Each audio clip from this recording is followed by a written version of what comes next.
Hi everyone, my name's John. Welcome back to my channel.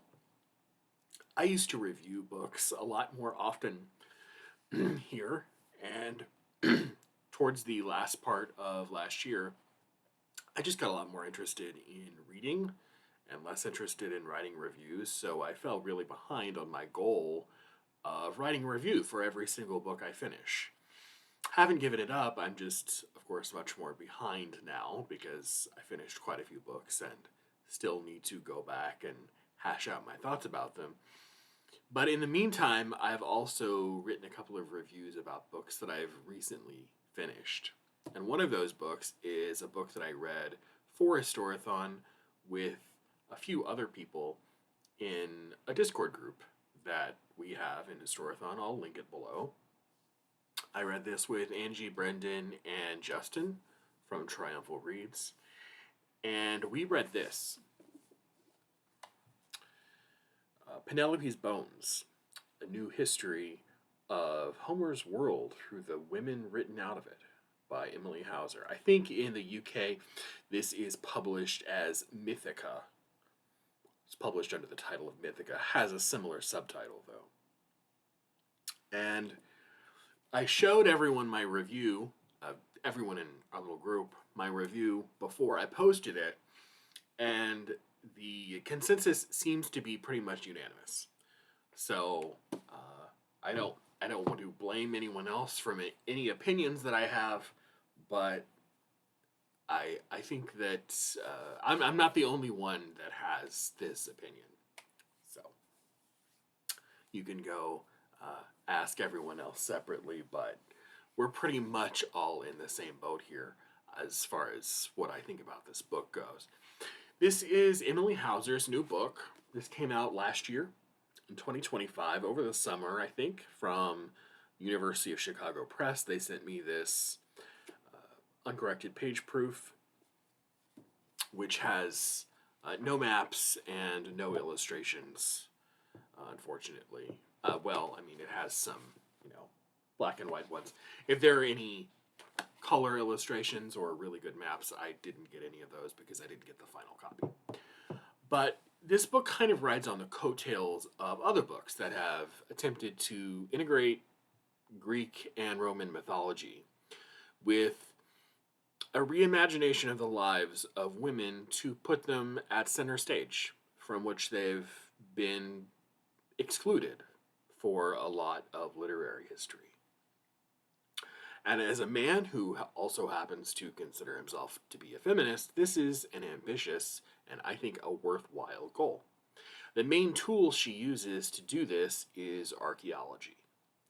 The history of archaeology has been, of course, as many fields have been, shaped by male-dominated actions and assumptions and institutions like war, slavery, religion, governance, just to name a few. And any effort to gain more gender parity in this regard can only help us learn more and appreciate more about history. So I just want to say that up front unambiguously. But exactly just how tenable is a just how tenable is a history of Homer, and that is what it proclaims to be in the subtitle there, a new history of Homer's world, told through the women written out of it.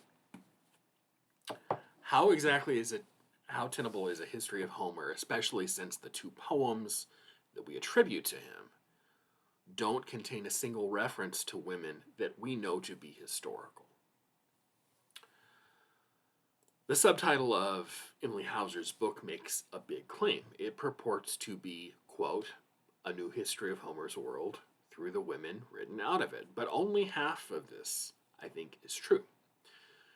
Readers new and interested in the subject of archaeology around the Mediterranean rim during the late Bronze Age collapse, which was around the 12th century BCE, roughly the time the Trojan War took place, will find explanations in the book of some really important and interesting discoveries. There is a chapter dedicated to Penthesilea, the warrior princess, the Amazonian warrior princess, that discusses the discovery of Thracian and Scythian warrior graves, long assumed to be men, of course, because they were found with warrior goods, armor, things like that. But they were actually found later to be women through DNA analysis. There's a chapter on Calypso that unpacks the Uluburun shipwreck that took place sometime around 1400 BC, even a couple of centuries before the Trojan War. Maybe the oldest well-preserved shipwreck that we've ever found. And Hauser uses the 20 tons of copper and glass ingot and jewelry to strike up a conversation about the vast trade routes that crisscross the Mediterranean during this period, which sort of overthrows assumptions that we had in generations past about this region being sort of isolated and contained in and of itself. It was actually very globally interconnected. From the bibliography in the back of the book, which thankfully the uncorrected page proof does have, it looks like Emily Hauser has scoured academic archaeology journals and presented their findings in a popular, readable way. And these are the parts of the book that are far and away the best. But it has its problems. The problem with the book isn't the archaeology. It's the way it tries to link archaeology to the stories in Homer. The connections are tenuous at best and pull out of an imaginary orifice at worst. Archaeology makes it clear that female warriors existed in Thrace and Scythia. What does that have to do, though, with the character of Penthesilea, the mythical Amazonian warrior princess?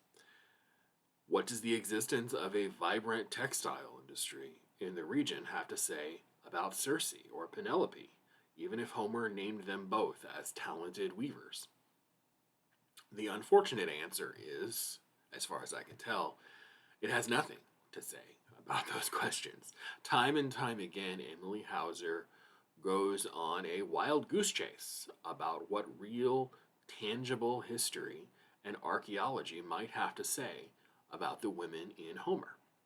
And there's a fascinating conversation to be had about how ancient literature reflects the values and priorities of the cultures that produce them. But engaging in ad hoc speculation isn't the right approach, even when it's done in the name of rewriting history to increase female representation. Hitching Homer onto the wagon of solid archaeology and letting your imagination run wild isn't sound or reliable methodology. The archaeology is valuable in and of itself without trying to tie it to Homer or modern and therefore anachronistic ideas about gender. The great evolutionary biologist Stephen Jay Gould once described science and religion as non-overlapping magisteria, two domains that could never speak to one another because they operate using fundamentally different assumptions. At least until we discover more, the same is true of Homer and archaeology. Penelope's Bones is written in an easy-to-digest, self-contained set of chapters, each devoted to a major female mythical figure in Homer: Circe, Calypso, Athena, Cassandra. You know the cast of characters. And to extend the archaeological material, Hauser often inserts long set pieces that are a little more than summaries, actually, of the Iliad and the Odyssey, probably to perpetuate the illusion that the archaeology she's relating and Homer are closer to one another than they appear when they're not. For readers already familiar with Homer, this feels like filler material to stretch the separate chapters into something that is book length. Hauser, who has written the Golden Apple trilogy, a trilogy of novels, fiction that take place during the same time of leading up to the Trojan War and the Trojan War, is eager to let you know that she does write fiction.